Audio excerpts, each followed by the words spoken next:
Ευχαριστώ κύριε Πρόεδρε, κύριε Υφυπουργέ, κυρίες και κύριοι συνάδελφοι.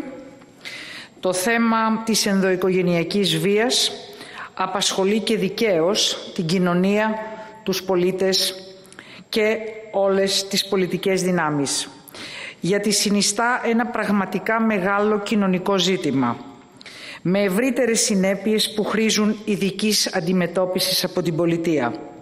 Και βέβαια εδώ οι διαπιστώσεις μόνες τους δεν αρκούν. Η αντιπολίτευση ασχολείται διαρκώς, τουλάχιστον στα λόγια, με θέματα όπως η ενδυμική βία πλέον κατά των γυναικών, η ενδοοικογενειακή βία μεταξύ συζύγων και κατά παιδιών ή οι νέες μορφές βίας μεταξύ των ανηλίκων που έχουν πάρει ευρύτερες διαστάσεις.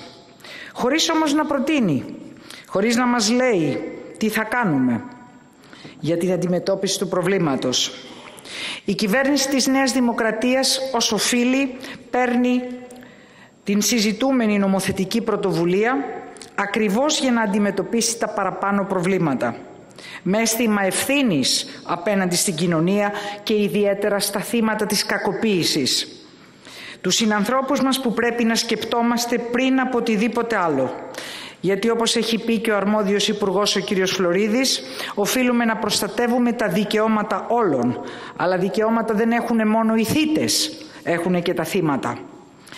Κυρίες και κύριοι συνάδελφοι, είναι πραγματικά άξιο απορίας γιατί δεν μπορούμε να συμφωνήσουμε στα αυτονόητα. Είναι ακατανόητο γιατί στην Επιτροπή ήδη κόμματα κατά τα άλλα λαλίστατα για τα σχετικά θέματα, όπως το ΠΑΣΟΚ, ο ΣΥΡΙΖΑ, το ΚΚΕ, η Νέα Αριστερά ή η Πλεύση Ελευθερίας, έσπευσαν να καταψηφίσουν το παρόν νομοσχέδιο.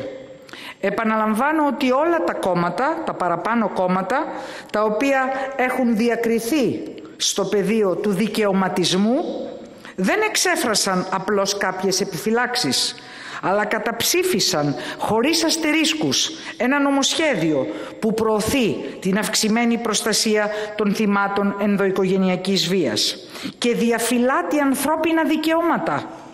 Ίσως γιατί τελικά τα δικαιώματα, σύμφωνα με την αντιπολίτευση, δεν μπορούν να είναι ίσα για όλους.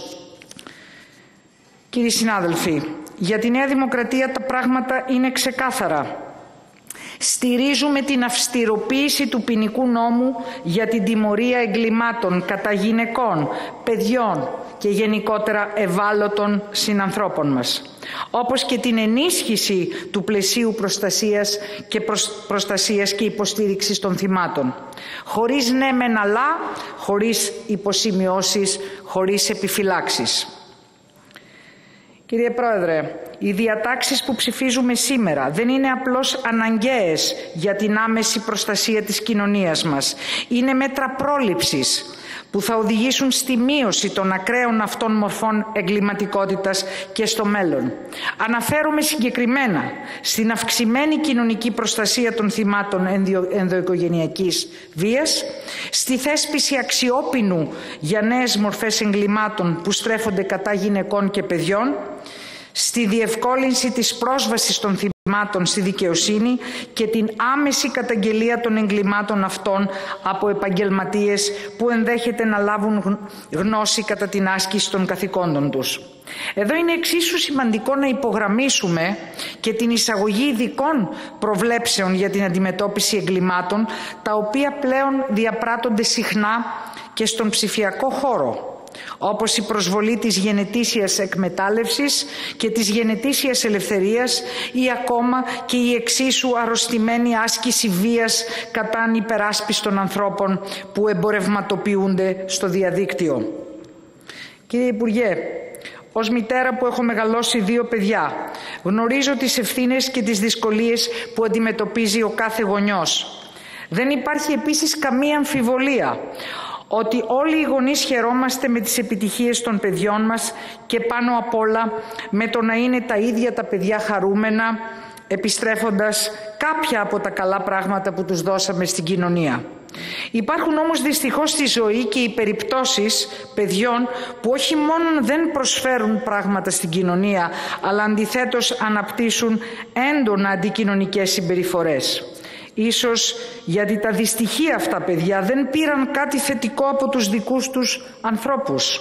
Ίσως γιατί οι ίδιοι οι γονείς δεν είχαν κάτι θετικό να τους δώσουν. Σε κάθε περίπτωση, όπως έδειξε και η πρόσφατη βεβήλωση του αγάλματος του Κατσαντώνη, ως πολιτεία οφείλουμε να εξετάζουμε το ενδεχόμενο παραμέλησης της εποπτείας των ανηλίκων ως ένα πιθανό αίτιο της παραβατικής και εγκληματικής συμπεριφορά τους. Με άλλα λόγια, σωστά έρχεται το Υπουργείο Δικαιοσύνης και αυστηροποιεί τις σχετικές προβλέψεις του ποινικού νόμου, γιατί οι γονείς ως υπεύθυνοι ενήλικοι δεν μπορούν να δηλώσουν αμέτωχοι ή άσχετοι, ειδικά σε ό,τι έχει να κάνει με τη συμπεριφορά των ανήλικων παιδιών τους. Προφανώς οι γονείς δεν έχουν μόνο την ευθύνη της ανατροφής, αλλά και της εποπτείας των παιδιών τους, ιδιαίτερα όταν αυτά δρουν ανεξέλεγκτα, βανδαλίζοντας δημόσιους χώρους ή όταν στρέφονται εναντίον άλλων παιδιών ή ακόμα και ενηλίκων. Αυτό είναι το νόημα του άρθρου 31 για την τροποποίηση του ποινικού κώδικα σε σχέση με το αδίκημα της παραμέλησης εποπτείας ανηλίκων παιδιών, ιδίως όταν αυτά διαπράττουν βία εγκλήματα. Επίσης, ως γιατρός δεν μπορώ παρά να συμφωνήσω με τις ρυθμίσεις των άρθρων 65 και 66 σχετικά με την αυστηροποίηση των ποινών για τα αδικήματα της αντιποίησης του ιατρικού λειτουργήματος και του φυσιοθεραπευτικού επαγγέλματος, αφού η προστασία της δημόσιας υγείας αποτελεί κορυφαίο κοινωνικό αγαθό. Κλείνοντας, κύριοι συνάδελφοι, θέλω να επιστρέψω στην αρχική σκέψη αυτού του νομοσχεδίου, που είναι η προστασία των θυμάτων. Είναι εξαιρετικά σημαντικό ότι είναι αυτή η κυβέρνηση που κάνει πράξη το δικαίωμα των ανηλίκων μαρτύρων, θυμάτων προσβολής προσωπικής και γενετήσιας ελευθερίας, να μην θυματοποιούνται περαιτέρω κατά τη συμμετοχή τους σε δικαστικές διαδικασίες. Το ίδιο κάνει και με το άρθρο 20, όπου διευρύνονται οι κατηγορίες επαγγελματιών, οι οποίοι όταν κατά την εκτέλεση των καθηκόντων τους διαπιστώνουν με οποιοδήποτε τρόπο διάπραξη εγκλήματος ενδοοικογενειακής βίας, υποχρεούνται να το αναφέρουν. Γιατί δεν πρέπει να ξεχνάμε ότι η υπόθεση της οικογενειακής βίας δεν αφορά μόνο τα θύματα ή το κράτος. Τελικά είναι ένα πρόβλημα που αγγίζει ολόκληρη την κοινωνία και στο οποίο όλοι μας μπορούμε και πρέπει να βοηθήσουμε. Σας ευχαριστώ. Και εμείς ευχαριστούμε την κυρία Οικονόμου.